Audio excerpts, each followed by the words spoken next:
Donc bonjour à tous, j'espère que vous allez bien. Aujourd'hui, on se retrouve Bonjour. pour le Meetup du DevRoadShow, le premier jour du Meetup, le premier Meetup du DevRoadShow de cette semaine. Donc Roadshow qui est en remote, et donc vous pourrez retrouver tout ça sur. Je pense que Olivier va mettre ça dans le chat. Donc si ça vous intéresse de voir un petit peu le Roadshow et voir un petit peu chaque événement chaque jour, n'hésitez pas à aller dessus. Et aujourd'hui, on s'arrête un petit peu dans nos contrées, donc du côté de Lille et de Mons, donc dans le nord de la France. Et donc, Olivier, bonjour. J'espère que tu vas bien. Ça va bien, toi? Très bien, très bien. Donc, je vais te laisser présenter un peu le Mug Lille, et ensuite je présenterai le Mic Mons.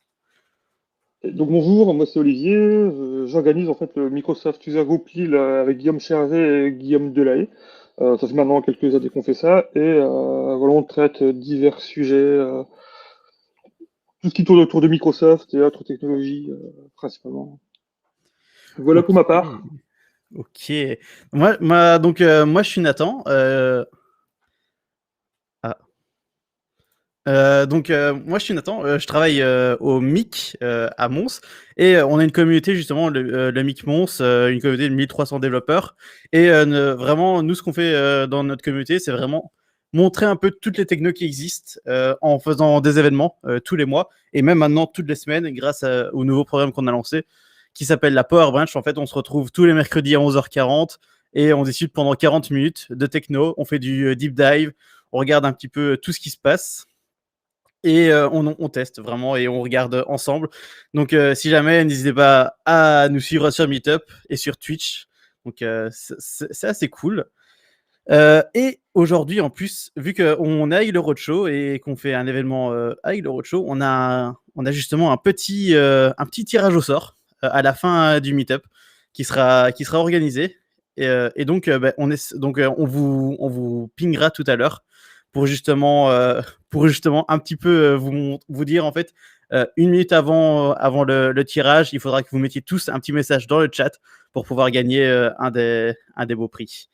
Eh bien, Alors si je dis pas de bêtises, c'est un Raspberry Pi 400 à gagner aujourd'hui. c'est ça, en effet, ouais. Et ce sera la même chose tous les soirs de la semaine dans chaque Meetup jusque vendredi. C'est ça, super. Eh bien, je pense qu'on peut commencer avec le premier. Donc, aujourd'hui, on a trois sessions qui sont prévues. La première, c'est avec Yohan, où il va nous parler comment devenir un héros des GitHub Actions. Ensuite, on aura Nick Trogh qui nous parlera d'Azure ML. Et ensuite, Jen Looper qui nous parlera un petit peu de machine learning, etc. Donc, je vais laisser Yohan commencer et nous parler un petit peu de GitHub Actions. C'est à toi, Yohan. Super. Par contre, est-ce que vous voyez l'écran? Parce que moi, j'ai pas de retour. J'ai que le camion du roadshow en retour, donc je sais pas bien si ça marche. Faites-moi signe si vous voyez tout bien comme il faut avec mes slides et tout. Ok, très bien. Je vais commencer par me présenter.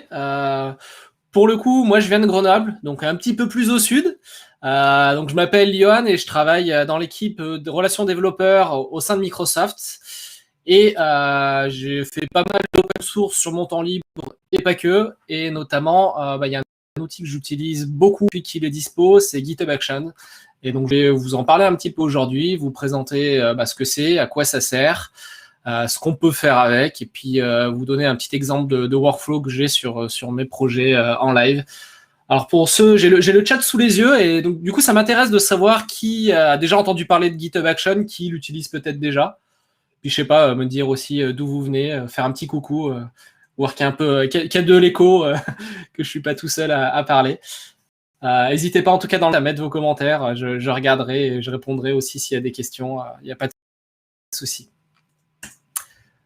Donc GitHub Actions, qu'est-ce que c'est à la base? Donc GitHub Actions, c'est un système qui est intégré à GitHub, qui permet de lancer un workflow, donc une exécution d'un process quelconque qu'on va définir, qui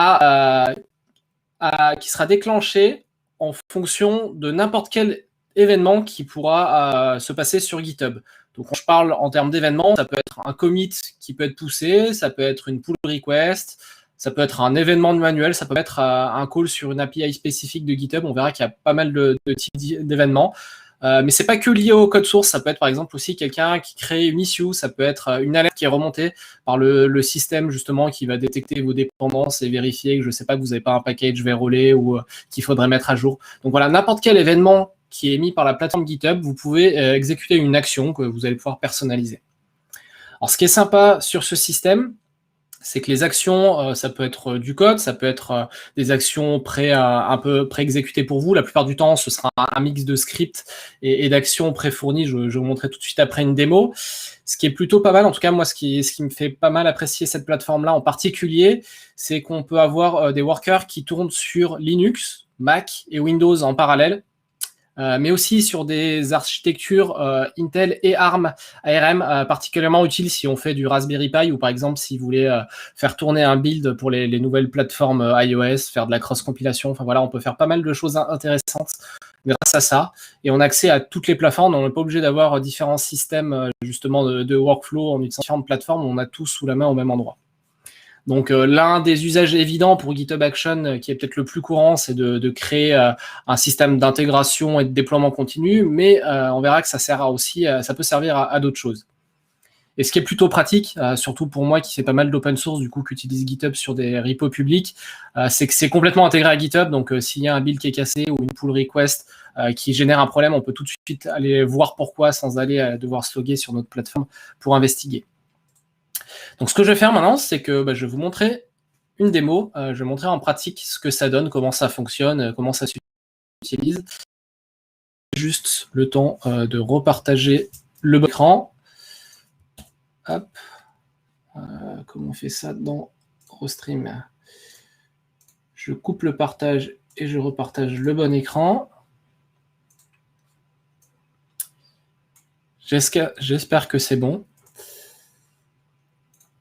C'est cool, on a des Lillois, heureusement, qui sont là. Mais comme c'est marrant, comme tout le monde peut suivre, vu qu'on est à distance, on peut aussi avoir des gens de n'importe où. La preuve, je suis avec vous, mais depuis Grenoble.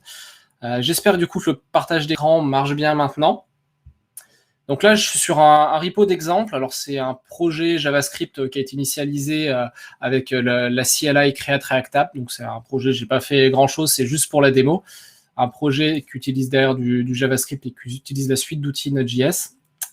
Je vais peut-être passer juste au cas où on verra mieux en mode thème clair. Voilà. Attention les yeux, ça peut piquer. Voilà, j'espère que le partage d'écran marche bien. Et donc, ça se trouve dans l'onglet Action. Donc, pour l'instant, j'ai un repo où il y a juste du code, où il n'y a rien qui est fait. Et donc, par défaut, quand on n'a pas encore créé de workflow, on atterrit sur cette page-là, où il y a GitHub qui va détecter un peu quel type de projet que vous avez. Donc là, j'imagine qu'il a vu que j'avais des fichiers JavaScript. Il va essayer de me proposer quelques workflows d'exemple pour démarrer, avant de pouvoir écrire le mien. On peut voir, si je scrolle un peu plus bas, j'ai des exemples, par exemple, de mise en place de workflows pour faire du déploiement continu sur divers providers cloud. On peut faire du Terraform, du Amazon, du Azure, enfin voilà, déployer sur différentes plateformes. Avec différents langages. Alors là, j'ai un projet qui est en Node.js, mais alors ça, vous allez pouvoir utiliser à peu près tout et n'importe quoi. On voit qu'il y a des actions qui peuvent utiliser du Java, du PHP, du Ruby, du .NET, du Rust. Bref, en gros, ça s'adapte à ce que vous avez besoin de faire. Et je vous en ai parlé un petit peu juste avant. C'est pas que pour faire de la CI/CD. On peut notamment l'utiliser pour générer des workflows, par exemple, pour faire du tri dans vos issues GitHub, pour garder un backlog clean, pour imposer un certain format quand il y a une création d'issue, pour vérifier qu'il y a un contexte lorsqu'il y a un bug qui est reporté ou des choses comme ça, pour automatiquement fermer les issues si rien ne se passe au bout de 6 mois. Enfin voilà, considérer et nettoyer, faire du nettoyage automatique. Tout ce qu'on vous pourrait vouloir faire sur la plateforme GitHub, on peut l'automatiser via des workflows de GitHub Action. Donc, je vais vous montrer une démo sur un truc un peu plus classique, donc une CI/CD. Donc, je vais prendre le workflow d'exemple pour Node.js. Donc là, j'atterris dans l'éditeur en ligne de GitHub, qui est un petit peu spécialisé pour le coup pour les GitHub Actions. Donc, comment ça se présente un workflow? Donc, c'est du YAML. Pour ceux qui n'aiment pas, désolé, ça a des avantages, c'est que c'est assez simple à écrire. Ça a des inconvénients, c'est que c'est assez simple de faire des bêtises avec. Voilà, si vous avez déjà fait du YAML, je pense que vous connaissez un peu les avantages et les défauts du système. Alors, je vais zoomer un petit peu. Peut-être un peu trop. Voilà, en espérant qu'on voit mieux. Alors, le workflow, comment ça se présente? La première chose, c'est on va déterminer le trigger de la GitHub Action, qu'est-ce qui va la déclencher, sur quoi on veut câbler finalement ce qui va s'exécuter un peu plus bas. Donc, c'est la première partie ici, cette partie on. On voit que par défaut, ce fichier-là va s'exécuter sur n'importe quel commit qui sera pushé sur ma branche principale, donc la branche main, et sur les pull requests qui vont être ciblés cette branche main. Après, il en existe d'autres. C'est pas mal, c'est que là, je suis dans l'éditeur en ligne, il y a quand même l'autocomplétion qui marche à peu près. Donc, par exemple, si je tape, je sais pas, hop, D, voilà, on peut voir que selon s'il y a un déploiement à marcher ou pas, il va me suggérer des choses. Si je tape choses liées au repo, voilà, je peux câbler des actions, par exemple, s'il y a un package qui a été publié. Repository dispatch, c'est un événement particulier si je veux câbler, par exemple, le fait de pouvoir déclencher les actions manuellement depuis une API. Voilà, il y en a plusieurs. Vous pourrez aller voir la doc pour les explorer. On va rester sur l'instant. Donc, une fois qu'on a déclenché, qu'on a spécifié comment il va se déclencher, on va spécifier ce qui va tourner, donc c'est-à-dire les jobs. Donc, c'est la partie du dessous. Donc, on peut en définir plusieurs. Là, j'ai un job qui s'appelle build, ici. Ce job de build, qu'est-ce qu'on va lui dire? On va déjà lui dire sur quelle plateforme il doit tourner. Donc, je vous avais dit en intro qu'on peut utiliser du Windows, du Mac, Linux. On a plusieurs plateformes prêtes à disposition. On peut en choisir une, mais on peut aussi en choisir plusieurs. Par exemple, si je veux que mon workflow tourne sur à la fois du Ubuntu et du Windows, on peut spécifier ça. Et on peut spécifier aussi pour créer ce qu'on appelle des builds matrixés, si on veut justement à partir d'un seul workflow, tester, par exemple, ça peut être utile pour lancer une campagne de test, tester que ça marche sous Windows, sous Mac, sous Linux, mais avec différentes versions de l'outil que vous utilisez. Par exemple, ici, différentes versions de Node.js. On peut le spécifier avec ce qu'on appelle une matrix qui permet de définir des variables d'environnement qui vont changer pour chaque job qui va être exécuté. Donc, je vais rester ici sur celui par défaut, juste sur un Ubuntu. Je n'ai peut-être pas besoin de tester sur toutes ces versions de Node. On va juste tester, mettons, aller sur la 12 et sur la 14, la LTS courante et celle d'avant. Et après, derrière, on peut définir une liste d'étapes, donc qui vont constituer notre workflow. Donc, en général, la première, ça va être de récupérer le code source de notre repo via une action de checkout qui va faire ça automatiquement. Ensuite, selon le type de projet qu'on a, on va spécifier différentes actions. Donc là, ce workflow d'exemple, par exemple, comme j'ai un projet de Node.js, il va aller récupérer, je vous parlais de variables d'environnement, depuis la matrice, la version de Node.js courante à utiliser, juste pour spécifier, pour dire, OK, je vais vouloir faire mon build avec une version de Node V12 et une version V14. Donc cette tâche-là va servir à faire ma config de Node. Et après, je peux lancer des scripts. Donc ici, si vous avez déjà fait du Node.js, ce que ça va faire, c'est ça va aller installer les paquets, ça va lancer mon build et ça va lancer mes tests s'il y en a dans mon projet. Donc après, je peux configurer exactement ce que je veux à cet endroit-là. Ce que vous voyez sur la droite, ce qui est pas mal, c'est qu'on a un marketplace d'actions. Donc, il y en a quelques-unes qui peuvent vous être proposées. On peut aussi chercher. Mettons, par exemple, que j'aimerais déployer, ici, c'est une page web, j'aimerais la déployer sur GitHub Pages. Donc, je peux voir, il y a pas mal d'actions qui sont fournies par la communauté. Ça, c'est pas des actions fournies par GitHub. Il peut y en avoir plein.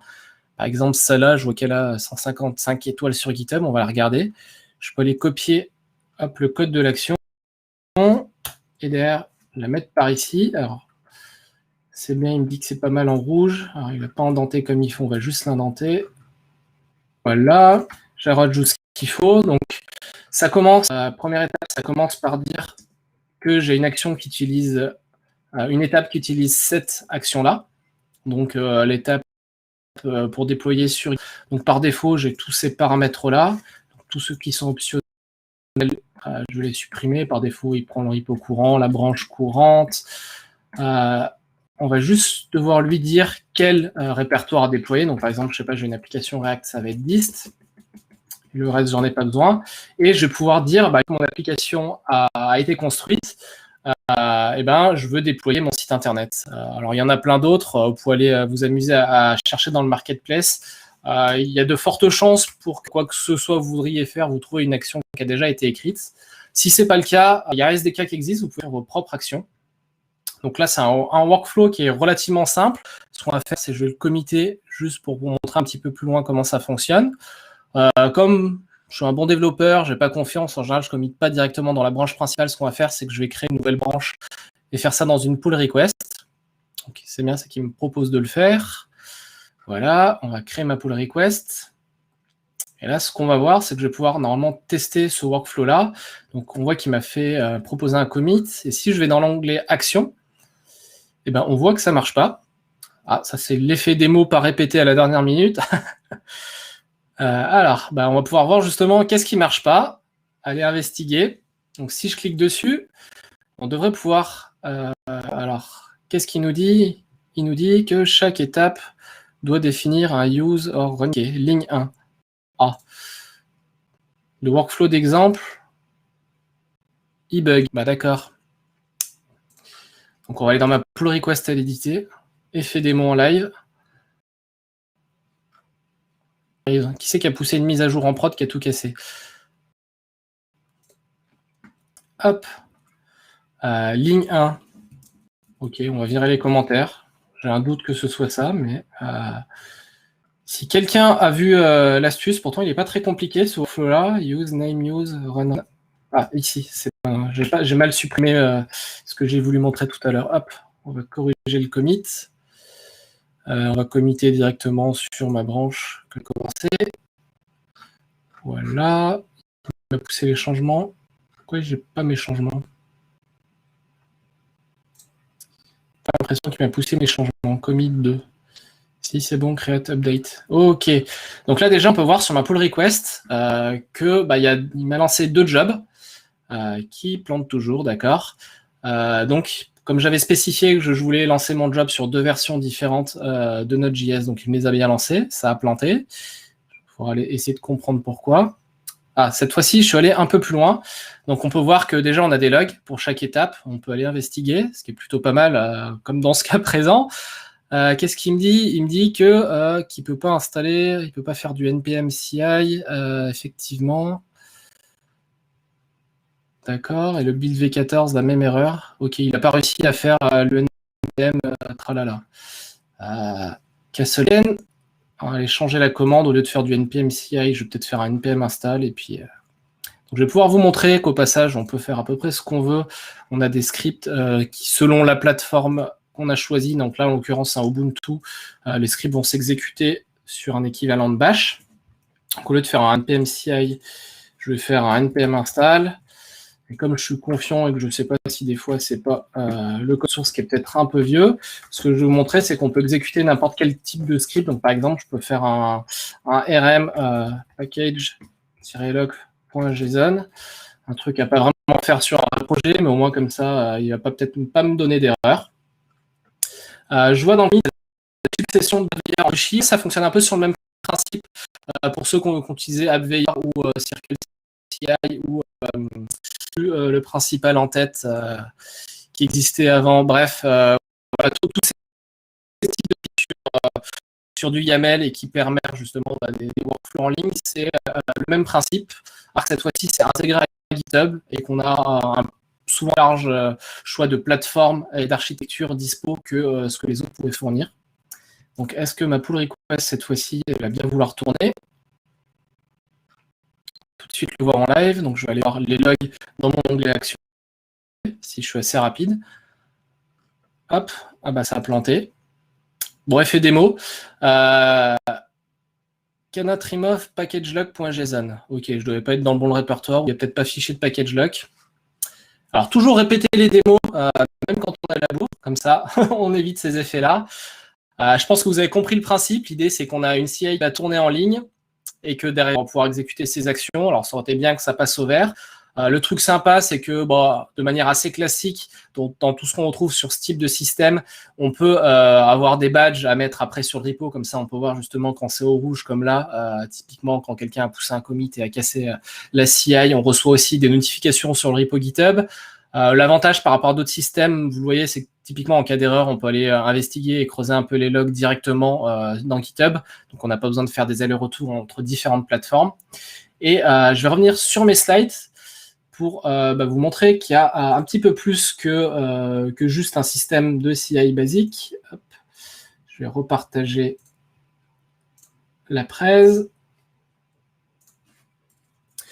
Donc, notamment, quelque chose que je trouve super pratique, c'est que là, je vous ai montré comment choisir différents systèmes du Ubuntu, du Windows ou du Linux. On peut aller un peu plus loin et fournir sa propre image Docker, qui est dans le repo, par exemple, pour justement aller spawner un système, un environnement particulier pour lancer vos scripts, pour lancer votre environnement de build ou de test. Vous pouvez écrire vos propres actions. Vous pouvez écrire vos propres actions pour qu'elles tournent dans un conteneur particulier, si vous avez besoin d'un environnement particulier pour les exécuter. Sinon, il y a un SDK JavaScript qui s'appuie sur du Node.js derrière pour pouvoir scripter vos propres actions.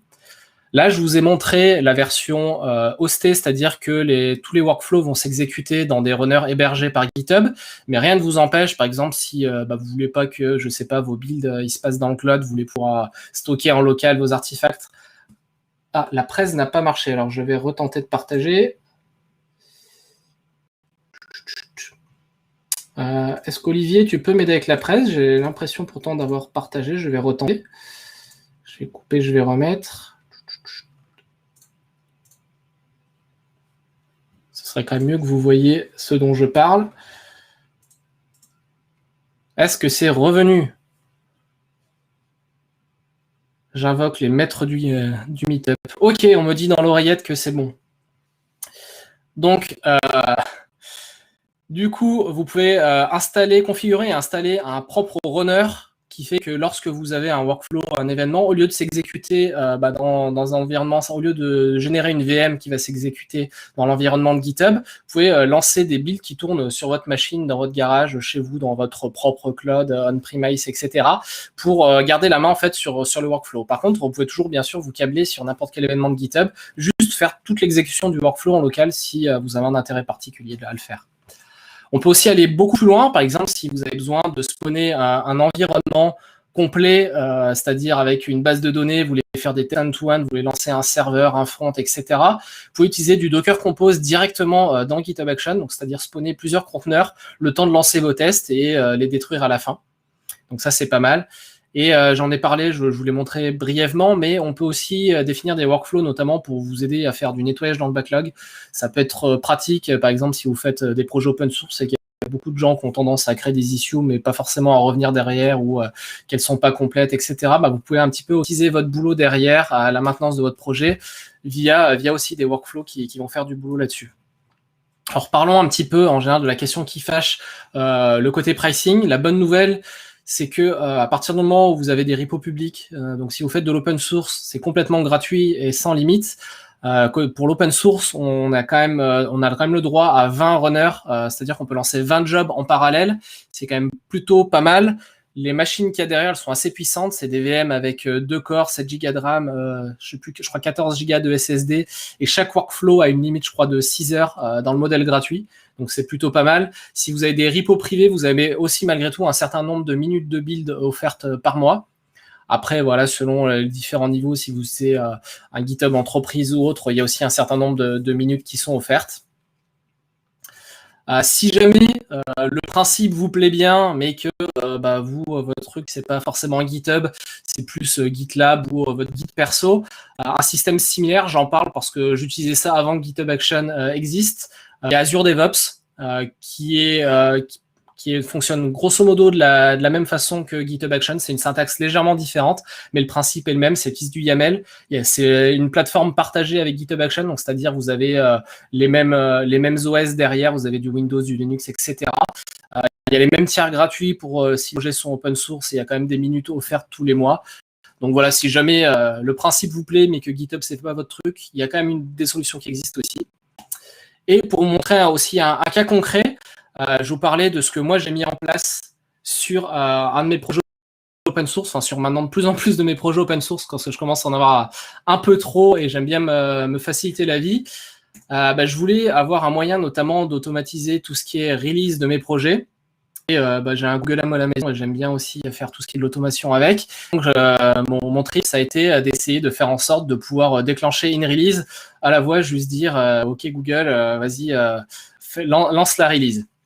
Et que ça fasse tout, c'est-à-dire ça fasse le build, ça log, ça pousse. Alors c'est surtout des projets.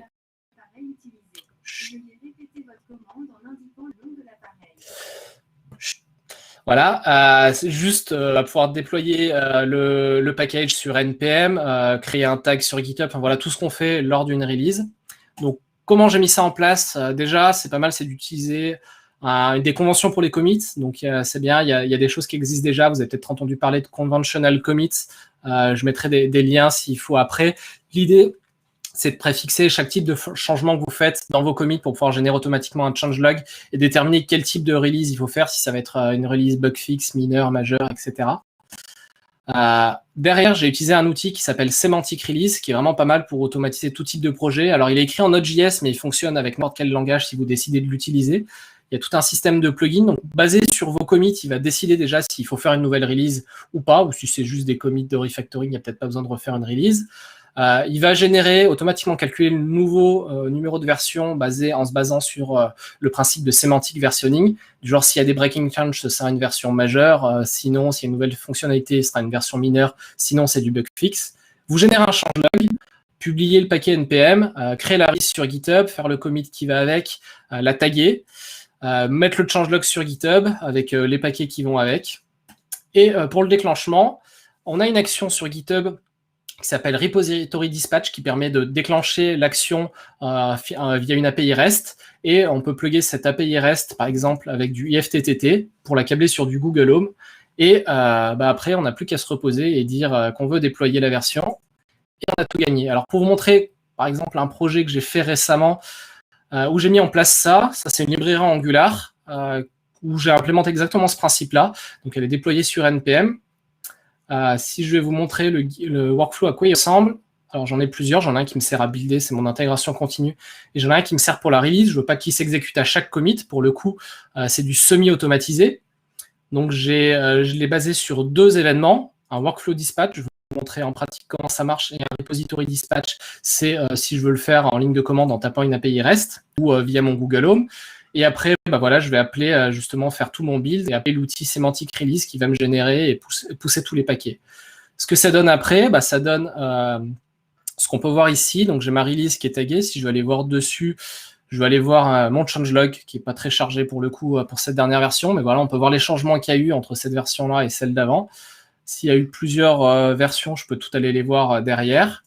Il me génère aussi un fichier changelog dans mon projet, avec tous les changements qui vont bien au fur et à mesure, donc ça permet de suivre un peu l'historique. J'ai mon paquet qui est automatiquement publié derrière sur NPM et tagué comme il va bien.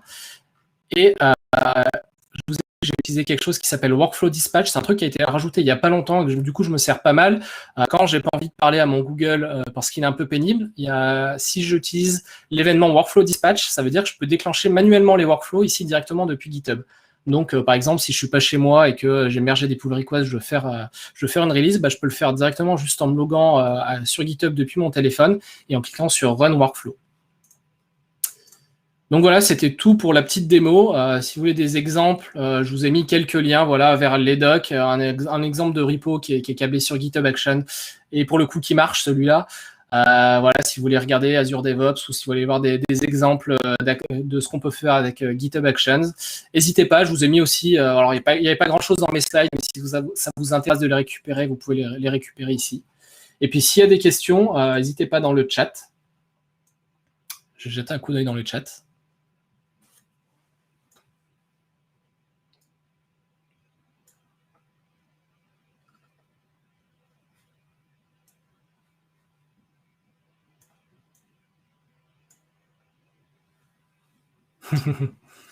Merci pour les retours. Je ne sais pas si on a les admins du Meetup qui sont encore là. N'hésitez pas à reprendre la main.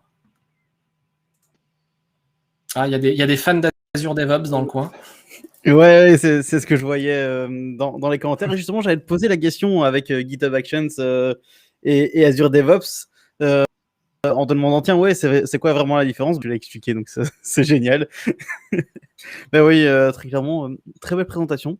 Et c'est vraiment, franchement, moi je l'utilise pour certains projets, etc.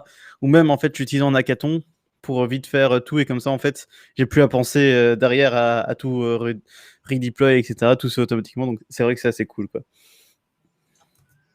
Ok, c'est cool. Alors, pour ceux qui veulent la présentation, je mets le lien dans le chat. Le lien dans le chat, ici.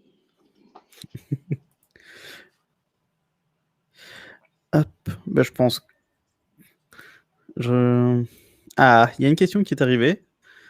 Est-ce que tu utilises les environnements? Dans quel cas? Alors moi, j'ai pas vraiment eu l'utilisation le cas d'utilisation de tester justement la fonctionnalité qui permet d'avoir plusieurs environnements. En général, quand j'en ai un, c'est uniquement parce que je veux déployer une page sur GitHub Pages, donc ça crée automatiquement l'environnement GitHub Pages. J'ai vu qu'on pouvait le faire, ça m'intéressait, mais j'ai pas encore eu l'occasion de creuser. Donc voilà, je pense que ça peut être plus intéressant, typiquement si on veut vraiment avoir, si on a un projet plus pro et qu'on va avoir un environnement, par exemple de qualif, un environnement de pré-prod, etc., pour pouvoir tester ça. Mais j'ai pas encore eu l'occasion de le mettre en place, donc ça peut être l'objet d'un futur talk éventuellement. Bah ouais, ça pourrait vraiment être intéressant en effet. Ok, je vois plus Merci de à vous en tout cas. questions arriver. Merci à Ouais. toi. Merci à toi, Yohan. Vraiment, c'était très intéressant. Ok, et bien maintenant, je pense qu'on va pouvoir enchaîner avec de l'Azure ML, donc Azure Machine Learning, avec Nick Trogh. Donc, Nick Trogh, tu vas nous parler un petit peu d'Azure ML, etc. Comment on peut, comment on peut mettre du CI/CD avec des modèles de machine learning, c'est ça? Oui, en effet, c'est bien ça. Ok, super. Bon, on te laisse faire cette belle présentation. Ok, merci. Bon, je vais faire la présentation en anglais, si ça ne vous gêne pas trop. Attends, et switch vers la présentation ici. So, hi, I'm Nick Trogh. I'm Developer Engagement Lead at Microsoft. Actually, I don't live that far from Lille, just a 30-minute drive. So I feel close to everyone in Lille. So in this session, we're going to look at Azure Machine Learning, and then specifically AI machine learning. As a developer, you don't typically think that is that easy to integrate in your applications. And so what I wanted to show you here is kind of depending on kind of your experience with machine learning, these algorithms, even Python as a programming language, you can still use machine learning. And yeah, you may have heard or you may have played already with the cognitive services, which come as kind of these AI services as REST APIs. But here we're really going to look at actual machine learning and creating these machine learning models and still integrate them in your development, even if you don't know all of these algorithms. And so there's many different kind of applications or scenarios in which you could use machine learning. And so they range from image recognition. Maybe you need to do some sentiment analysis. You want to do some forecasting because you're doing price predictions, for example. There's many different cases. And so looking specifically at machine learning on Azure, as mentioned, there are these kind of prepackaged AI services, those cognitive services, which kind of cover very specific scenarios, whether it's vision or speech detection or language processing. So we have these domain-specific and pre-trained models. So there, your kind of your level of customization is limited to what you can do. Now, then looking at kind of if we look specifically at this session, what we're going to focus on is the Azure Machine Learning Service. And so what Azure Machine Learning Service is going to give you is basically a set of cloud services and also an SDK, kind of where you that will provide you kind of an end-to-end experience in what we call, and I'll dive into that a little bit later as well, into what we call machine learning ops, so ML ops, where you basically want to kind of manage the whole end-to-end cycle of a machine learning project. And so as you can see here, all of these services, and so here we're talking about Azure Machine Learning, but you could use Azure Databricks, or you can have your own virtual machines where you run your own machine learning code if you'd want to, and they of course run onto on a powerful infrastructure. So you're using the power of the cloud. And very often when you do Azure Machine Learning, especially when you're doing computer vision, you will be using graphical processing units, so GPUs, and so again, there all of that infrastructure you can just grab it from Azure as you need it and scale as you need it. So I talked about this end-to-end process, this whole machine learning operations aspect of data science and of machine learning. And if you look at the end-to-end process of machine learning, really it all starts with having data and preparing that data. So you have all of your historical data, because machine learning is really about how do I take a whole set of data and actually learn from that historical set of data to kind of make predictions for the future, or make decisions for the future. So, for example, looking at historical house prices, we can predict how much a given house should be sold for. And so we're preparing our data.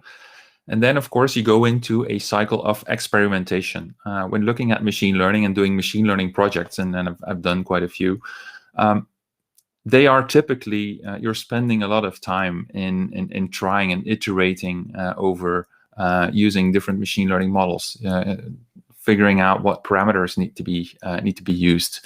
And then once you have that trained model, because that takes a lot of time to go through all of these cycles, you're going to basically register your model, and then you're going to deploy that model so that it can be used. Because there's no use in having a trained model if you don't apply it in some application, if you can call that trained model to do your predictions.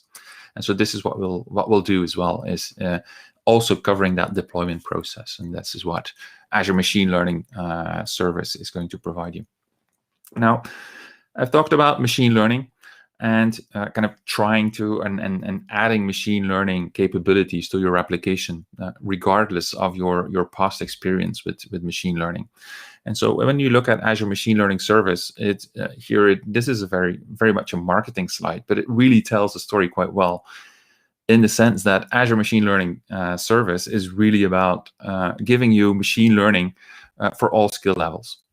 And so the first one, if you're really not experienced with machine learning and creating these algorithms, or even knowing which algorithms exist, because there's dozens and dozens of algorithms that you can use, that you can pick for your machine learning application. But yeah, which one do you choose? Which one is best for a given scenario?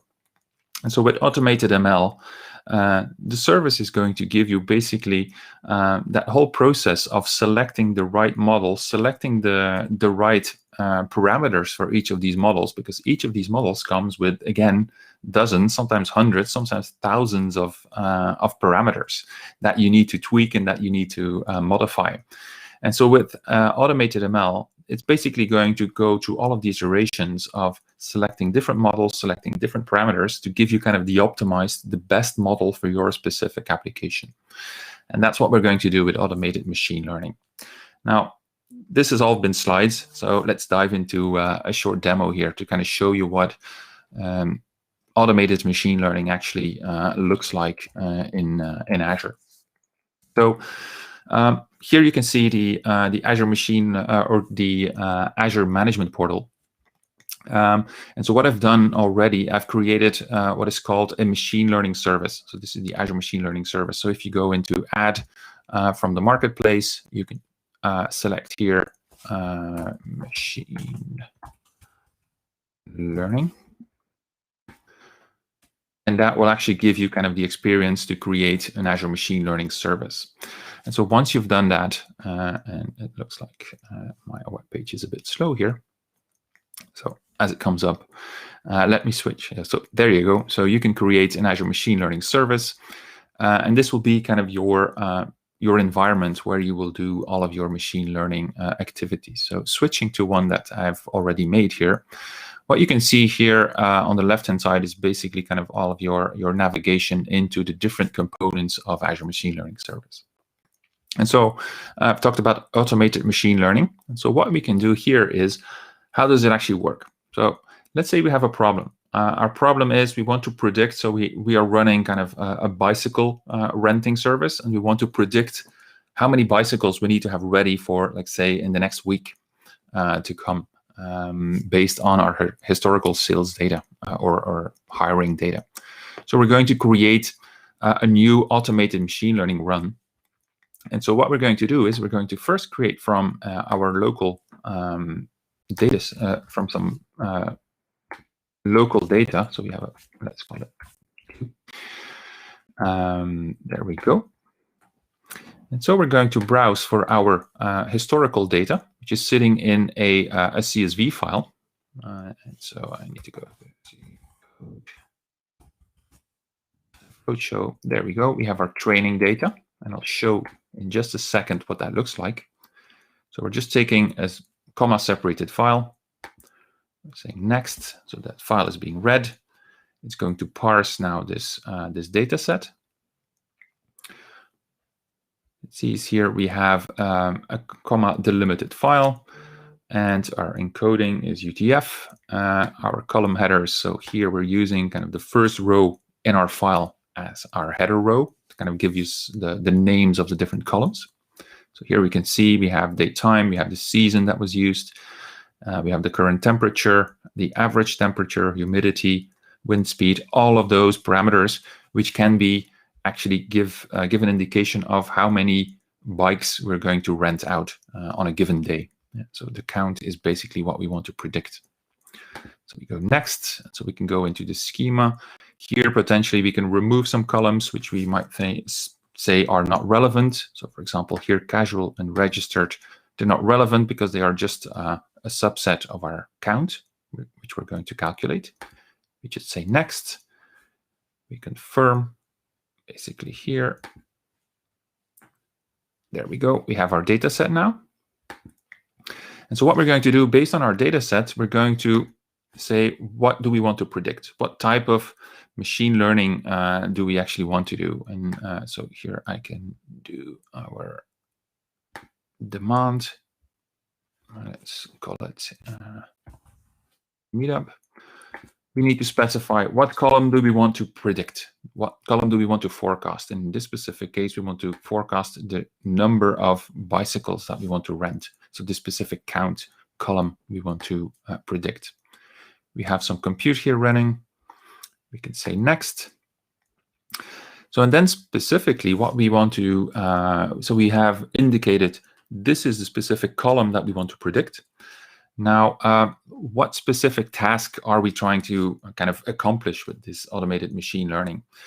In our specific case, we want to do forecasting, time series forecasting specifically. We want to predict values based on time. So we've had historical data. So for day 1, 2, 3, etc., for each day we have a number of bicycles. So it's time-based predictions that we want to do. And so we are going to specify what is our time column. Our frequency, we can keep that one. We want to say how many days in the future do we want to predict. So let's say we want to predict like 2 weeks. We can specify some additional parameters here. If you're familiar with machine learning, you can customize all of this. In this specific case, we can leave all of the settings by default. We can add some explaining here. And then when we do finish, this will actually create now an automated machine learning run. So what's going to happen is the machine learning service is going to look at our data. It's going to look at, this is the column I want to predict. I need to do forecasting.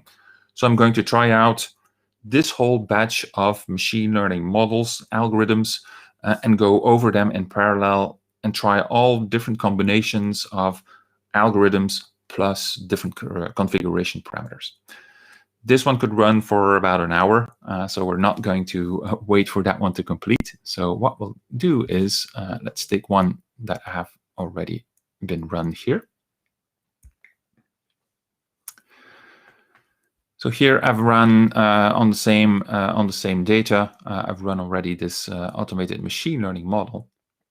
And so what we can look at here in our models, there we'll actually see all of the different machine learning algorithms that have been tried out by the service. So you can see that there's a whole batch here, and there's, I think, 4 or 5 pages of these algorithms that have been tried out.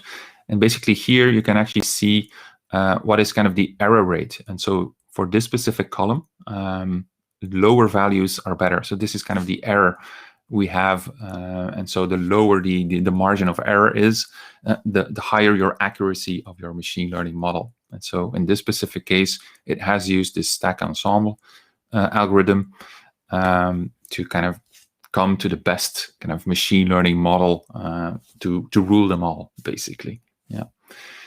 And so what we can do is, so here you can see all of the experimentation happens automatically. The only thing I need to do as kind of a developer is specify what is the column I need to predict and what type of problem is it. So it's a forecasting problem.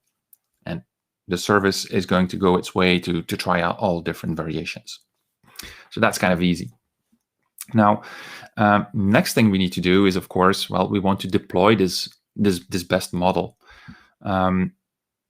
Because, yeah, now we have a trained model, but yeah, how do you use it? And so if we want to deploy it, so we can do this straight from the portal here, is by clicking this deploy button. So we could say bike demand. Right. We're going to deploy it where, let's pick Azure Container Instance, but just as well, you could use AKS. And we could specify some parameters if we want to. Do we want SSL? What kind of CPU and memory requirements do we want for our container instance? Because our model, our trained model, is going to be deployed as a Docker container. And so when we click on deploy, it automatically is going to generate the Docker image for this specific service. And going to package basically all of the code that is needed to expose it as a REST endpoint. Okay, so the service has generated basically the binary, the trained model, and then as we deploy, the trained model is going to be packaged into a Docker container, including some code, some Python code, to actually expose that trained model as a REST-based API. And then as we have that API up and running on Azure Container Instance or on Azure Kubernetes service. Okay, so we have our API here, our bike demand API, which is running. We're still waiting for the REST endpoint to land. So what I can do here is take already one, which I generated yesterday. And so once you have deployed your automated machine learning model, we can actually grab this endpoint. And if I go to Postman in this specific case, I have my scoring endpoint, which is this one. I give it some parameters. So I give it a date. I give it some parameters. So what are the weather expectations, temperature expectations, and based on that information, it's going to give me some forecasts and going to say, well, we have a forecast of 574 bicycles that will be rented out. So you might wonder if, let's say, we change this to maybe 10 p.m. What's the impact of that? Well, probably we're going to rent out only 86, which is kind of makes sense because the later in the evening, there's going to be less people that will be renting a bicycle. Okay. So this is kind of a quick tour of automated machine learning, how that works. Yeah. So training happens automatically on the selection of the algorithm. The deployment is quite easy to deploy it into AKS or ACI as a Docker container. Now, what's this next step? So in this first step, we don't need to know anything about models and algorithms. In the next step, maybe you're a developer that knows a little bit about machine learning algorithms, but you're kind of not used to kind of writing Python code, but still you know kind of the what needs to happen from a logical perspective and how to build a machine learning model and build an application for that.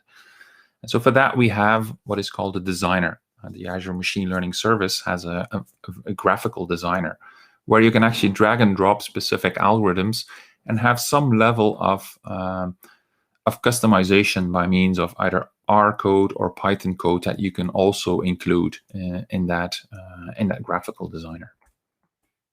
So when I switch back here to our portal, we can go to the designer view here. So we've covered kind of the automated machine learning part. Now let's say we want to kind of do a similar problem. We want to predict a car price, which is what we call a regression problem. So we're trying to calculate a numerical value, kind of the price of a given car. So what we can do here is I need to select some compute target. I'm going to use my training cluster. There we go. And we can close this one. And so what you see here is just an example kind of machine learning process, what we call a pipeline, where first we start from a data set. So we have a comma separated file of car pricing data. Then we're going to select some columns there.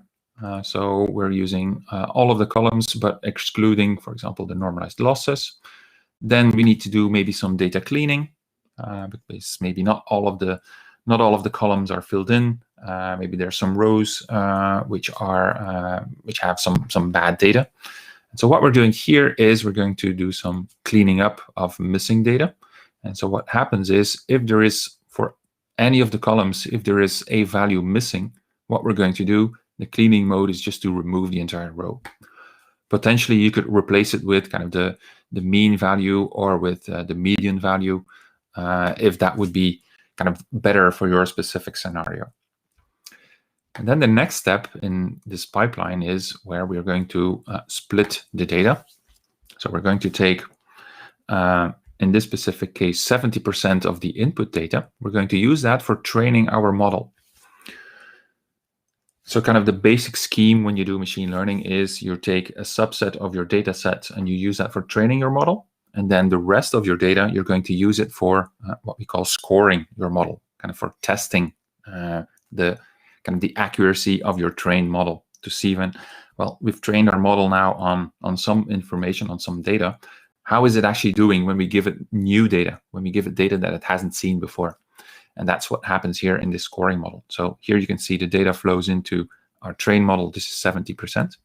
And then the other 30% will be fed into the scoring model thing.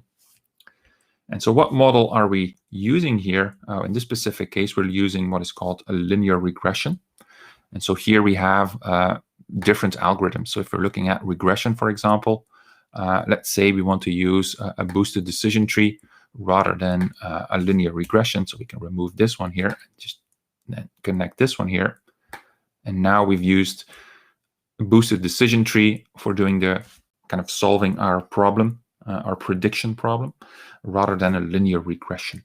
So if you know some algorithms already, well, you can just use this here. And so you get kind of this very user-friendly, this graphical experience. If you already have maybe some custom Python code, well, this is what you could do as well. So you can just insert here maybe some Python script, and then here over on the right-hand side, you can actually kind of fill in all of the Python code that you want to have executed as part of your pipeline here. So let's get rid of this one here. And so as we continue, we have our training model. We're then scoring our model. And then in the end, what we can do is we can evaluate, kind of look at, well, how well did our machine learning model actually do? Okay. So what we can do now is you can submit this job for training. And what will happen is this specific pipeline will be now submitted to our training cluster, and it will actually go and execute this specific machine learning pipeline, and it will give us a trained model once it has finished training. So again, this takes a little bit of time. And so what I've done again here is I've created one already before. So when we go to automobile price prediction, what we can do, what you see here is actually when we look at, for example, our evaluate model, and come on, right click and we say visualize. Here again, we see these numbers of what is our absolute error. We can see some kind of indicators of how well our model is actually doing. So we can see the relative squared error of 0.13, etc., etc. So you can get some indicators here. And so this is our trained model. Now, if we want to use this model, again, in a similar way that we had for the automated machine learning, we can go to what is called a real-time inference pipeline. So in machine learning, when we talk about inference actually means using your trained model to do predictions. So this is what we call an inference pipeline. And so what happens is this one can be generated from our trained model. And what happens is you can see here that we get a web service input, we get a web service output, and that will feed into basically our trained model. And so this allows us to kind of also then to deploy this model to container instance, to deploy it to Azure Kubernetes service. So again, package your trained model in a Docker container in the same way as we had for the automated machine learning. And so once we've done that, again, we will get what is called an endpoint. Yeah, so we have our car prediction service, which again will get an endpoint. In my specific case, again, it's going to be based on or deployed on Azure Container Instance. So we can go here to Postman and again do our car prediction. In this specific case, we're doing car price prediction. So we need to give we give the brand, we need to give the fuel type, is it 4-wheel drive, etc., etc. And when we run this one, it will give us a output, and it will give us what is called a scored label, and it will give us an actual price indication of close to 14,000. I think it's US dollars in this specific case. So very similar, but to the automated machine learning. However, here with the designer, you still have a little bit more control over what is the actual process and cleaning up all of the data and doing some additional customization. The designer we've gone through. Now, what is kind of the next step? And I'll wrap up with this one here, is that you're really using what is called notebooks, machine learning notebooks. And so notebooks allow you to kind of write your own Python or R code and actually create your own custom machine learning process, even write your own machine learning algorithms using existing frameworks, or maybe you just want to write it from scratch. And so with notebooks, you get this environment where you can actually just write your own Python code. And so here you can see an example of such a what we call a notebook or a Jupyter notebook, which is kind of the most common way of doing kind of data science experimentation, is where you write basically a notebook which contains some textual information, some documentation, as well as the actual executable Python code. So you can execute this, and this will actually execute Python code on basically on your Azure Machine Learning service. So all of this is being executed in the cloud. And so here you can actually start writing all of the Python code to create a cluster. And so what we're going to do here is actually do what is called computer vision, where we're trying to recognize numbers based on kind of images of numbers. Yeah. And so here you can actually see the training script. So if you are familiar with Python and machine learning problems, you can actually see here that we are doing a logistic regression. We give it some parameters. We do the fit, which is actually the training process, and then we do a predict, which is what is called the inference. So we're predicting actually the values based on our test set of data. Yeah. So training, predicting, and that's basically your machine learning process. And so here, as you can see here in these notebooks, you have full control over what you want to do. Either write your own algorithms, write your own models, use existing trained models, do whatever you like and run it on Azure Machine Learning Service. And it integrates with exactly the same capabilities that you had with automated ML. So you can have your trained models here. There you can see this one, which you can then again register or deploy that specific model to either a container service or a container instance. So we've gone through kind of let me forward to this one here. So we've gone through kind of the experience of, hey, I want to use machine learning, but I don't know anything about algorithms and configuration of them using automated ML. Through kind of this visual experience where you do know a little bit about machine learning, but maybe you're not kind of too experienced with Python and writing all that code to kind of create that full process.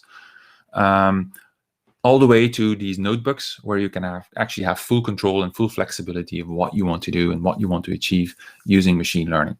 So as mentioned, machine learning service, machine learning for all skill levels. So I hope you've kind of seen how that actually comes to practice. I want to give you some links here. Those are links to the actual sample code that I've shown you. And hope you kind of enjoyed this session. And if you have any questions, let me check the chat window here. J'ai regardé un petit peu le chat pendant la présentation. Il n'y a pas eu de questions. Les gens disaient surtout tiens, ce serait. Ils disaient qu'ils allaient sûrement avoir des questions en l'utilisant, justement. En effet. Justement, il faut jouer un peu avec. C'est très facile. Bien évidemment, si on prend un cas réel,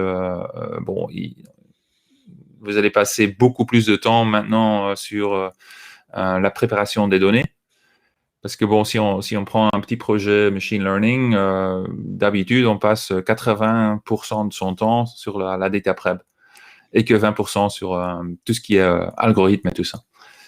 Maintenant, je vois une question. On a une question dans le chat, justement. On demande si Azure Machine Learning, c'est gratuit.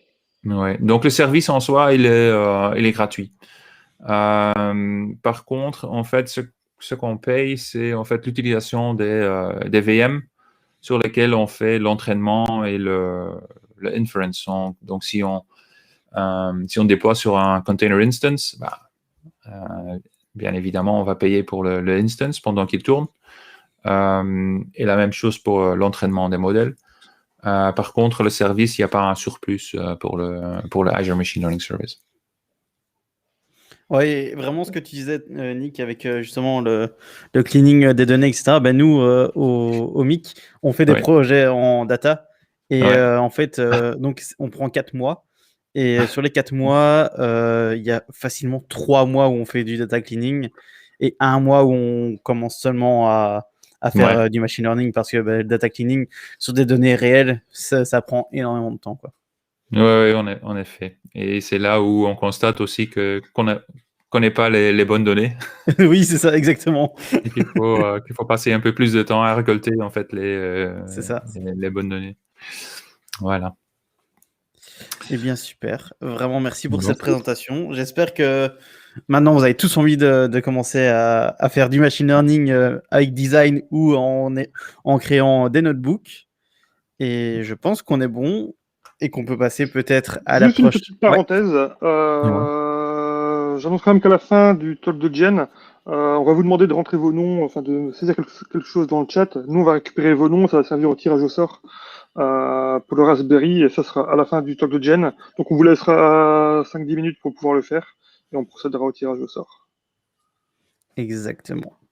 Eh bien, je pense qu'on peut passer maintenant au talk de Jen. Hello Jen. Hello. Hello. Je partage mon écran. Super. Ok, je vais donner le talk en anglais parce que j'ai mes slides en anglais, mais en anglais. Et so let me just switch contexts here. So I think it's interesting that my talk is the last because we've talked about ways to deploy things using GitHub Actions, and we talked about machine learning. Well, my talk uses both. So my website that I'm going to demo for you, where I created this spectacle interactif, is an Azure Static Web App, and it uses GitHub Actions for deployment. And then it also has this concept of applied machine learning. So we're taking models that are already built and we're using them within web apps. So it kind of like puts a nice final note on all of the cool things we've been talking about. So the last time I gave this talk, I think it was at DevFest Lille. So if there's anybody who was there, so someone described this talk as un peu ovni. So I'm back with my crazy UFO talks, and happy to be here again for a French audience. So bonjour tout le monde. Anyway, so this talk is called Ombromanie. My name is Jen Looper. I'm a cloud developer advocate lead on the academic team at Microsoft. I'm also we just did a reorg and I'm on the student team now. So it's all about students and faculty and finding ways to teach and ways to learn. So today I'm going to talk about one of my weird obsessions, and that is looking at really old folk arts and bringing them into modern technologies. So I've done things with lace making, with really old music. I work with Gregorian chant, Arabic violin, a lot of really esoteric and old stuff, trying to find new ways to make it interesting for new audiences. So Ombromanie, or hand shadows, or ombre chinoise, it's actually a very ancient Chinese folk art. And if you've had the privilege of going to China and going to one of these amazing little tea houses, there's a tradition in China that everybody hangs out with their families in these tea houses and talks and drinks and eats. And there's a whole range of shows. It's all different kinds of folk art shows. There's puppet shows, there's stand-up comedy. And some of the stand-up is so well done that if you don't speak a word of Chinese, you can still, you'll be on the floor laughing. It's so funny. There's all these interesting traditions. So this is a lovely hand shadow show from one of these tea houses in Sichuan, sorry. So just take a quick look.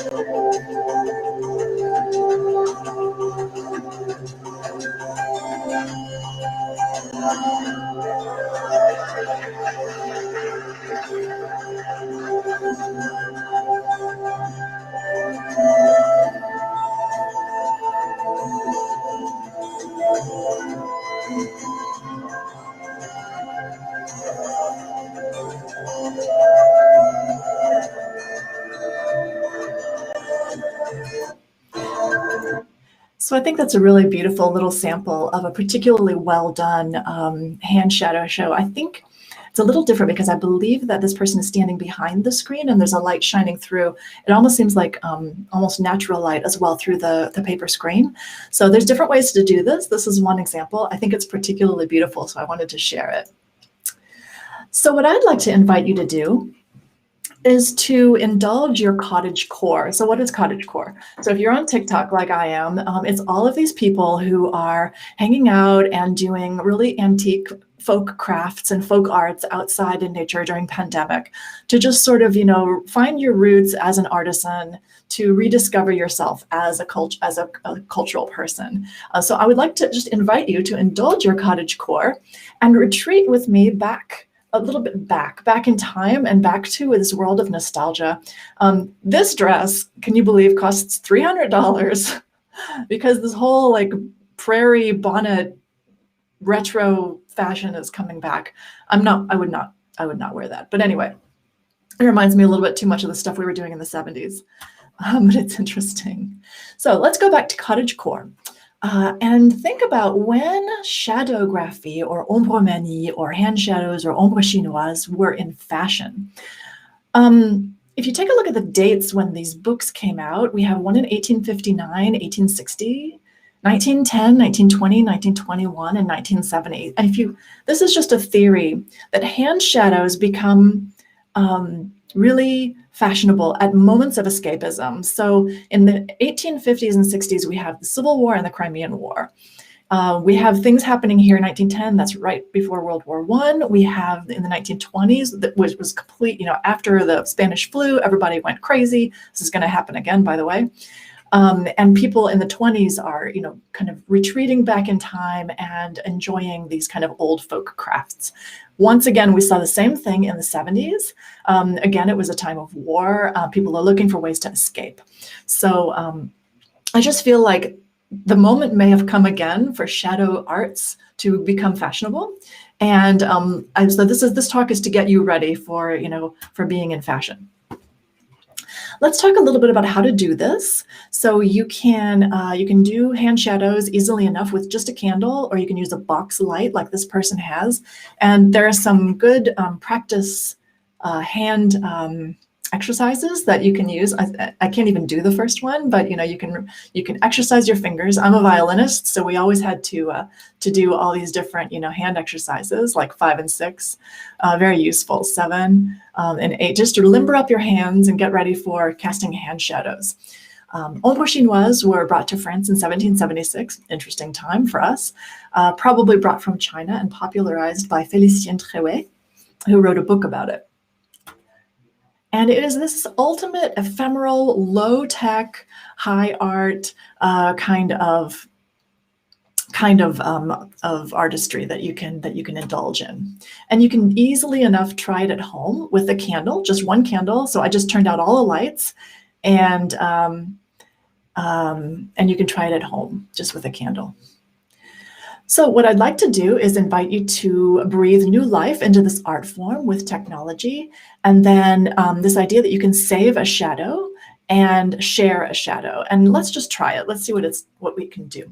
So there are some interesting libraries on the internet. There's, if you start Googling around, you'll find the fully articulated hand tracking.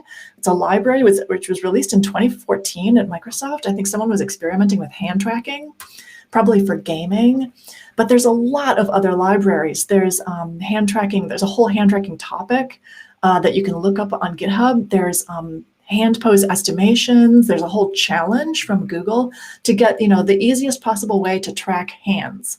So it's an interesting thing that people are trying to tackle easily, and it's actually not particularly easy to do. So it's a challenge. I'd like to call your attention to handsfree.js.org. The guy in the video is Oz. He's looking for help maintaining this really excellent library. It's able to track both hands, and he's using it for assistive technology. But you can also use it for simulations, for trainings, use it for TikTok effects. There's a whole thing where you hold up your hand to the camera and like a little sign will appear. There's crazy little things like accordion hands. You can look this up. I'll share the slides later.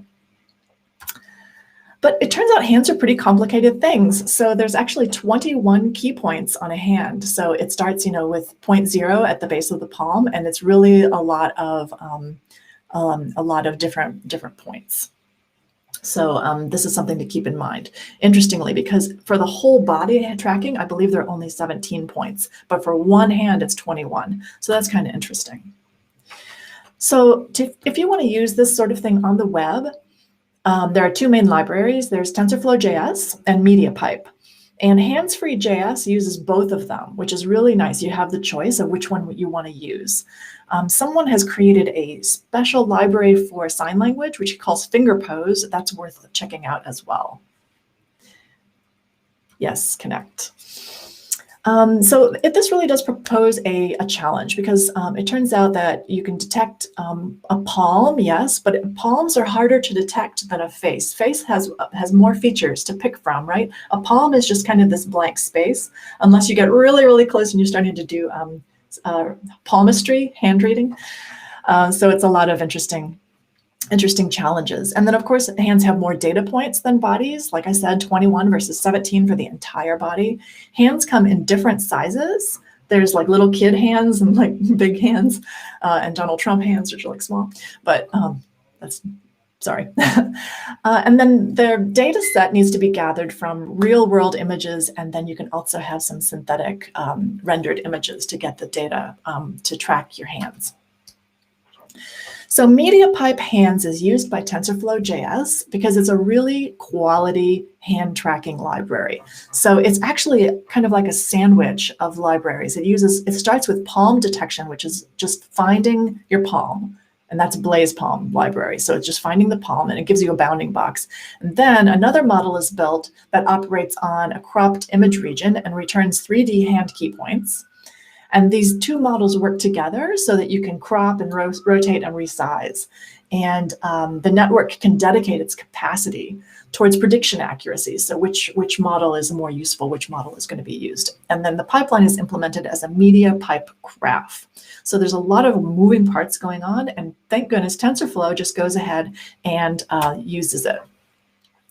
Now we're at a disadvantage because to do good hand shadows, you really need two hands. And MediaPipe offers that. TensorFlow JS does not, unfortunately. But TensorFlow allows you to style a shadow hand, which MediaPipe does not. So unfortunately, we need something in between. I really wish that TensorFlow would say what they said they were going to do, which was offer the two hand poses. But that would be, 42 key points. That's a pretty big amount of key points to track. So I'm sure they're a bit reluctant to go down that road, especially because we need to restyle it.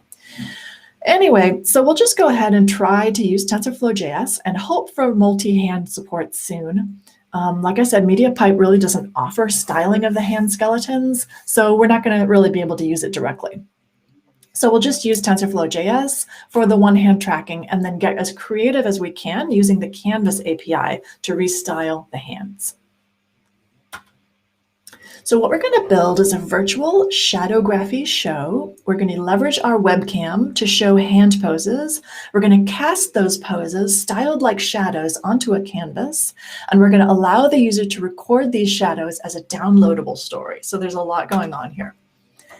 So the base architecture is that you need to be able to manage your webcam, implement your hand pose models for inference, which we just talked about in the previous talk, figure out how to cast a shadow using the Canvas API somehow, and then you're going to have to deploy this whole thing as a website. So whenever I say that I'm going to build a website, I'm going to do it in Vue. In this case, I used Bulma with Sass for styling. I used TensorFlow JS and TensorFlow's hand pose model. So you can see that I just grabbed all of these libraries and packaged them right up as dependencies. And then we need to set up our view. So we have our hands drawn onto the output canvas from the video input and shadows being cast to the shadow canvas. So we have these two canvases. We have a canvas with the video embed or a video next to it. Actually, it's overlying. The canvas is overlying the video, sorry. And then the shadow canvas is next to it so that you can cast your hand shadows onto that canvas. In the mounted lifecycle hook, Vue has lifecycle hooks where you can, pre-process some data. Here I'm setting up my backend and setting up my model, loading up that model, and then emitting a message saying, yes, the model's loaded. The next step will be to load the video. Then you're going to find the webcam, make sure it's available, and then you're going to start your inference by having landmarks real-time kickoff. According to your webcam. All of this needs to be done asynchronously because these models are pretty big. So give your website a little time. So when you launch your webcam, you need to make sure to handle any unavailable cameras. I don't believe this is going to work on mobile. It's a web technology, so you're going to be wanting something that has the ability to use a webcam and to mount all of these things asynchronously and create a nice video. Then you need to design the hands and the shadows. So in this situation, I went ahead and leveraged the Canvas API. I think, having talked to the guy who's running Hands-Free JS, he suggested not using Canvas API, but rather using SVGs for even more stylistic clarity. I went ahead and continued with the Canvas API because I was a little more used to it. But I think that there's a lot of ways that you could overlay color and fuzziness to create that shadow look. So here I'm just, getting that Canvas API, painting it to the main hand casting video, and then I'm painting to the shadow box a second vision of the same hand, but with different parameters. So here I have like the shadow color is white, and then I have the actual hand being cast as like a black fuzzy shadow with an offset. So it's kind of away from the hand. So for each frame in the webcam, you're going to be drawing key points. So you can tell this is kind of a heavy lifting app. It's got, you know, the hands being drawn in 2 different places. And then every time there's a keyframe, and these are what, 60 frames per second, then the key points are redrawn and redrawn and redrawn. So it needs to be estimating it pretty efficiently and redrawing the hands. And that's what request animation frame is doing. So it's really hustling. And then you have this ability in TensorFlow.js to make your key points and line connectors more hand-like. So if you saw in that previous image, the hands, normally it all comes down to the 0 key point. So it looks almost like a garden rake in the skeleton that's drawn. I didn't like that, so I wanted it to be more hand-like. So I redrew the thumb, index, middle finger, and then I made the different indexes to look up the palm. So it's like one square and then the fingers coming out of it. So because you're just doing this with by drawing it yourself using the Canvas API, you can go ahead and rejigger the key points a little bit to make it look the way you want it to look.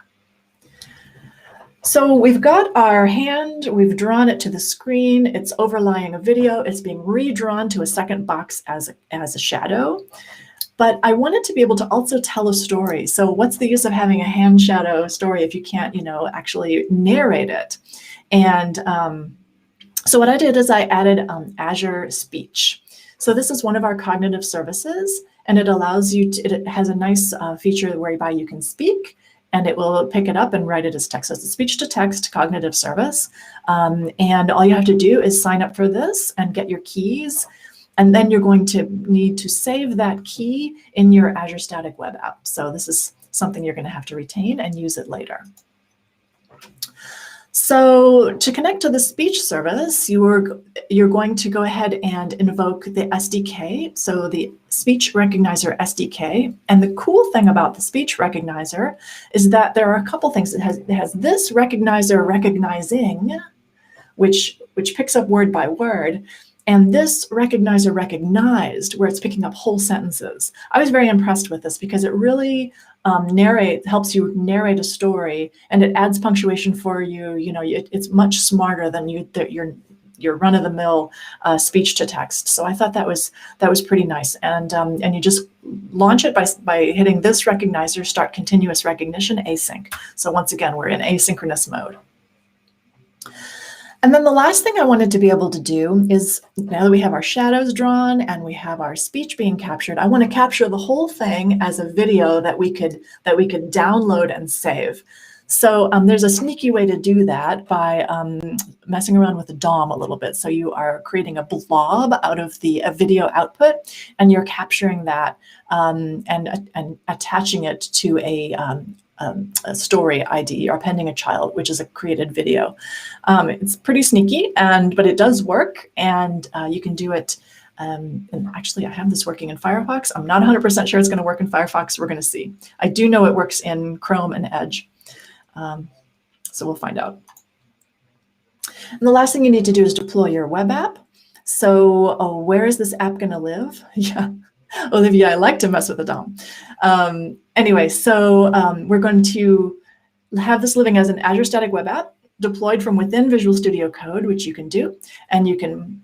And Haj, let me explain. So the speech service utility is so that you can narrate your shadow story as a text. So you're speaking your story, you're narrating it with your hands, and you write it out as a text. I'll demo it in just a second. Yeah. So. Okay, so you're in your Azure Static Web App, and you go ahead and deploy it with your lovely GitHub action. This thing works great for Vue.js, VuePress static apps, all of these kind of fun apps that I like to build. And you can do this deployment beautifully from within Visual Studio Code. Okay, so at this point, I'm going to attempt to do this in Firefox. The reason I'm using Firefox is I'm giving this talk on my webcam, and I also need to use the webcam within a completely different browser so that you can see the video. I don't believe this thing captures the video. Let's find out. Okay, so, oh, sorry, I'm going to just switch screens. Oops. Okay, sorry. Let me share my, I'm going to stop my screen sharing. I'm going to share my other screen. Okay, here's the web app. Okay, so this is in a new window. I'm going to go ahead and load the model. And it's going to load the video, and doggone it if it didn't grab the wrong camera.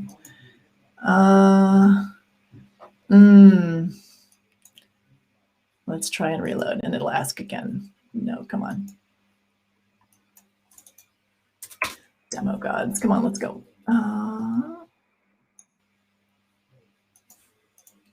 Okay, just want to reload it.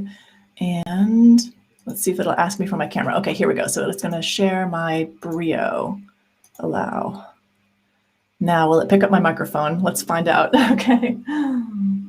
All right. So here we are, and you can see my hand. It's picking up the keyframes, and you can see how I've redrawn the palm like this. But if I go like this, it's not going to pick up the second hand. Too bad. But you can see how it's cast as a shadow on the other, let me do it this way.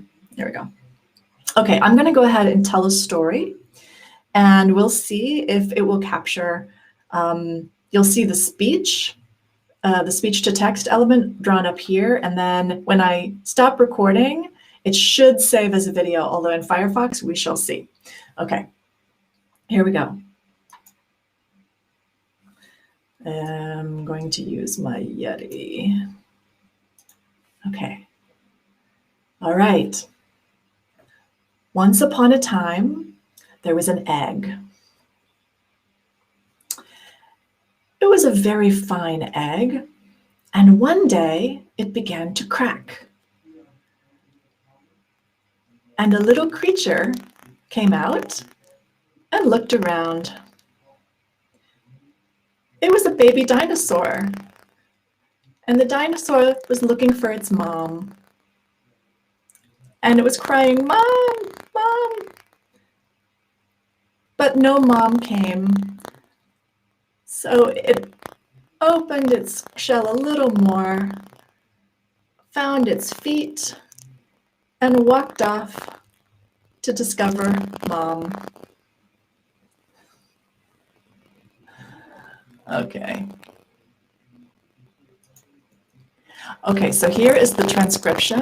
So you can see it didn't pick up everything, but it's not too bad. I don't know. Let's see, stop recording. Let's see if it'll play the recording. Yes, it's not, in this browser, it's not happy about my DOM jiggering and screwing around with the DOM. And, oh, is the sound off? So I'll stop sharing. I'll stop sharing. So it may be the sound was taken up by Firefox, so I'll close this browser. Anyway, so that's the demo, and you can always go ahead and, yeah, I think that Firefox sucked up my sound. So these demos with 2 cameras and 2 microphones, it's almost never going to work properly, but that's okay. So I'll just share my last screen with you so that you can check out a couple of links. So here we have, you can try the app for yourself. You want to show? There it is. So you can try the app for yourself at Ombromanie, aka MS Ombromanie. You can try the code at Ombromanie-code. You can take a look at the code. If you want to share, thank you, Olivier. If you want to share a story that you've saved, I recommend using Edge or Chrome. Don't try it in Firefox, and go ahead and save your videos and tell me all about how the baby dinosaur discovered its mom. If you're interested in learning how to do hand shadows, there's a good tutorial on YouTube by the Ballard Institute and Museum of Puppetry. So thank you for listening to my OVNI talk, and I will be happy to, nice. I will be happy to answer any questions on the chat. Merci.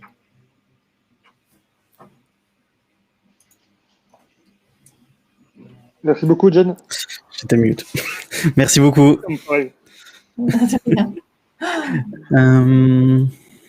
Je ne vois pas de questions pour ma part. Moi non plus. C'est le moment, si vous voulez mettre vos noms, vous mettre un tout petit message dans le chat. Exactement, c'est le moment. À la liste, c'est le moment. Je vous laisse 1 minute ou 2 avant le closing. Comme ça, je pourrai récupérer vos noms et on pourra procéder au tirage. Allez, c'est parti maintenant. Merci tout le monde. Merci beaucoup, Jen.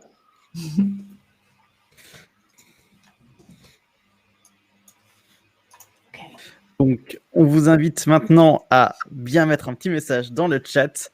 Et ainsi, on pourra récupérer votre pas votre message, mais votre nom pour le tirage au sort pour gagner un Pi 400. J'ai partagé mon écran. Yep.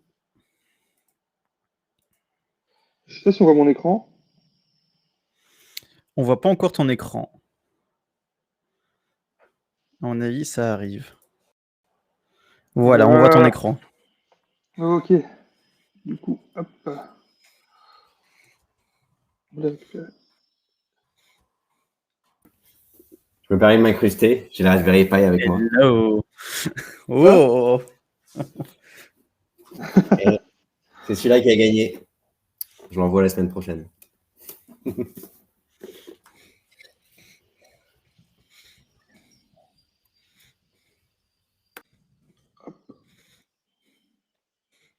Bon, je pense qu'on peut commencer à stopper et à copier les noms. Ouais, je pense. À copier tout ça. Je pense que tu as pris toute la page. Ouais.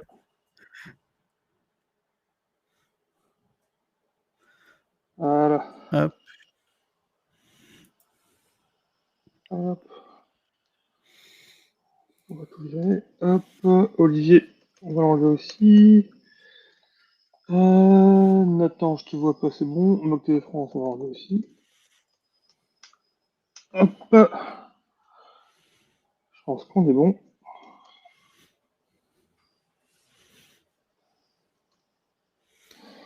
Allez, c'est parti. Roulement de tambour.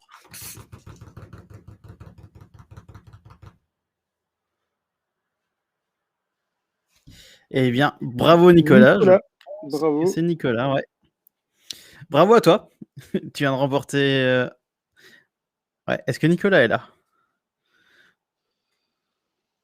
Nicolas. Manifeste-toi dans le chat, s'il te plaît, Nicolas.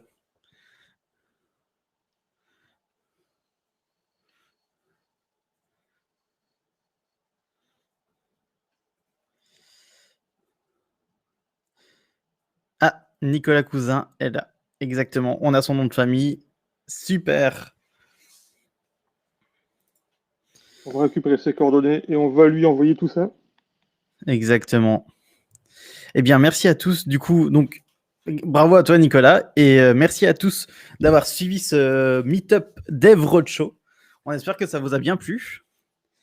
Et du coup, on se dit à plus tard. Et donc, n'hésitez pas à nous suivre, à suivre le Mug TV. Non, pas le Mug TV. Oui, vous pouvez suivre la chaîne YouTube du Mug TV. Allez sur le Meetup. Non, c'est de l'autre côté. Allez sur le Meetup d'Olivier, justement, pour. Ah, ouais. Non, de l'autre côté. Allez sur le Meetup d'Olivier et par la même occasion, allez sur notre Meetup et vous abonner. Comme ça, venir nous faire coucou. Et pourquoi pas venir aux prochains événements qu'on organise. Merci encore à Jen, Yohan, Nick d'avoir participé. Exactement. Merci à vous tous. Et n'oubliez pas non plus de refaire des événements en live. Je peux faire une petite pub. Vas-y, j'allais juste en faire la pub, mais je te laisse la faire. On va en parler, je pense, mais vas-y, je te laisse faire. Pour ceux qui n'ont pas gagné un Raspberry Pi, il y a 2 choses. La première, c'est qu'il y a un meet-up tous les soirs cette semaine et que tous les soirs, du coup, il y a un Raspberry Pi à gagner. Et je vous mets avec l'URL, si vous avez cette URL-là. Vous avez tous les meet-ups de la semaine. Et donc, plus, il y a un Raspberry Pi 400 à gagner. Et en plus, il y a un autre concours, si vous allez en bas, pendant 2 semaines, où il y a 5 Raspberry Pi 400 et 5 headphones 2 Surface à gagner, où il faut juste compléter des modules sur un machine. Donc, si jamais vous n'avez pas gagné ce soir, il y a encore 9 Raspberry Pi et 5 headphones à gagner pendant les 2 prochaines semaines. Super. Eh bien, ok. Eh bien, j'espère du coup que vous avez bien amusé cette soirée et je pense qu'on peut se Très dire vite. qu'on se revoit très vite et à bientôt du coup. Bonne soirée à tout le monde. Bonne soirée.